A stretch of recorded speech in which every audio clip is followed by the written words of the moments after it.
ótima tarde para vocês, uma ótima noite, um ótimo dia, dependendo do horário que você vai assistir esse vídeo. Dê seu like, compartilhe, se inscreva aqui no canal. Torne-se membro por apenas R$ 14,99. Jogo de Búzios 119-8645-7600.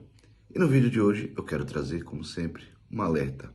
E a gente vai falar muito sobre algo que já acontece há um bom tempo, não é uma coisa atual, mas já acontece há algum tempo aí.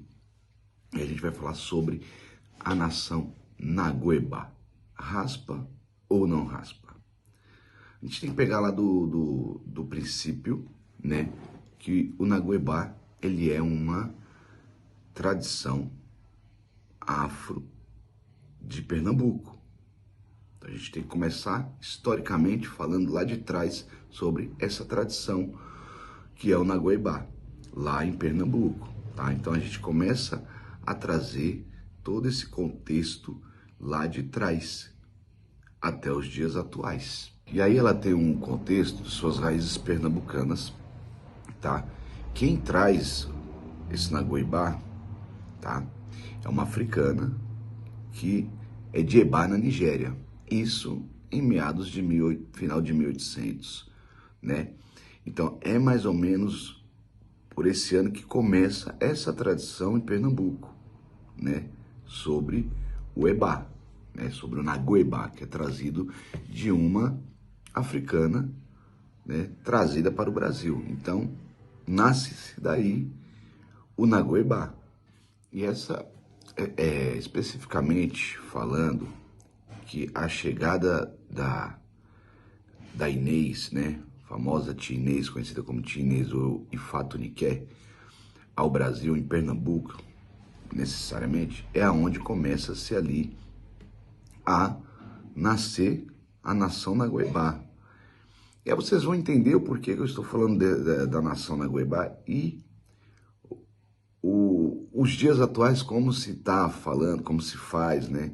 Já é uma coisa que vem acontecendo lá de trás e continua atualmente. Então, ela funda, né, a sua forma de culto aqui no Brasil, trazida lá de Eba, da Nigéria. Ela chega aqui e forma a nação Naguebá, tá? E essa nação Naguebá, ela tem seus moldes de como se foi fundado, de como se fez, de como se criou através dessa tia Inês ou Ifá Tuniqué. Então, se nomearam Babalorixás e Alorixás. Só que o ritual de raspar a cabeça no candomblé é um ritual de renascimento para o orixá. Mas no contexto Naguebá, eles não raspam cabeça. Eles não raspam cabeça. Historicamente, né, sobre resistência. Então, eles não raspavam cabeça por resistência, né, porque eles achando que a forma que foi criado, né, a forma do Naguebá que foi criado, historicamente, a resistência a essa prática. Eles tinham resistência à prática de raspar a cabeça.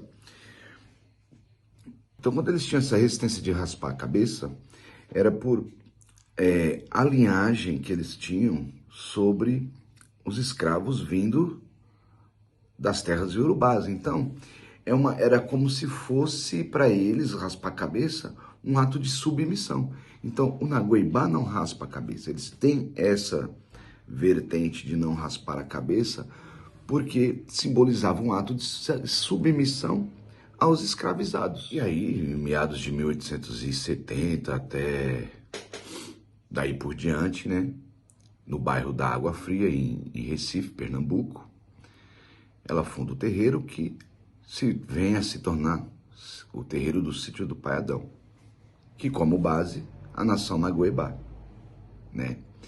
E ali foi se criando uma nação, né, uma religião própria dentro do sítio do Pai Adão que existe até hoje, né?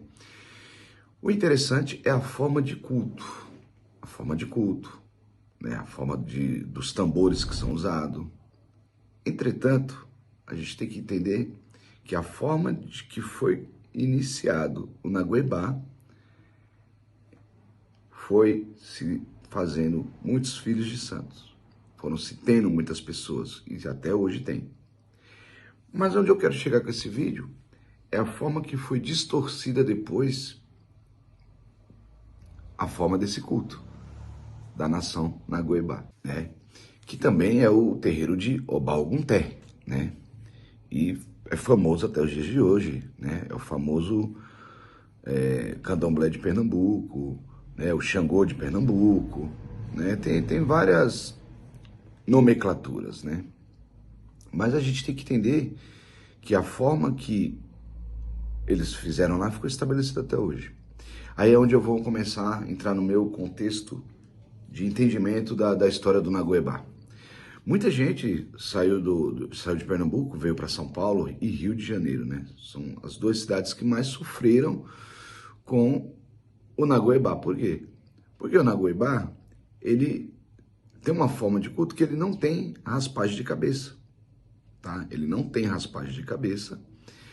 E aí as pessoas vindo de lá, de Pernambuco, ou vindo para São Paulo ou Rio de Janeiro, chegando aqui, se autonomearam Babalorixás e Alorixás. Então,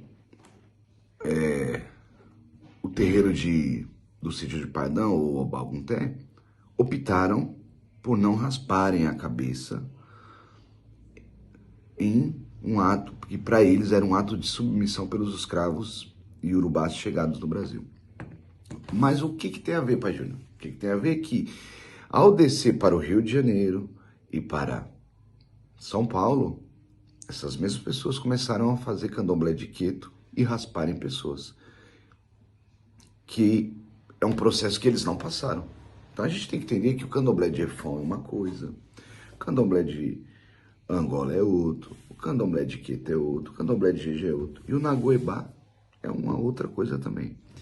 Só que aí os babalorixás, principalmente muitos babalorixás que vieram de Pernambuco, tem alguns ainda aqui em São Paulo, tem alguns no Rio de Janeiro, começaram a adotar a prática de raspar as pessoas e fazer candomblé de Queto, entre aspas, tá?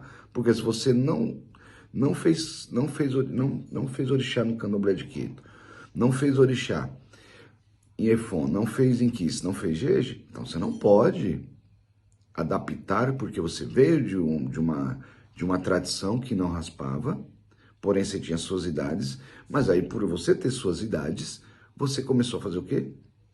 Eles começavam a iniciar as pessoas raspando cabeça, sendo que não é uma tradição, tá? Desde os tempos primórdios, desde a fundação dessa nação chamada Nagoebá.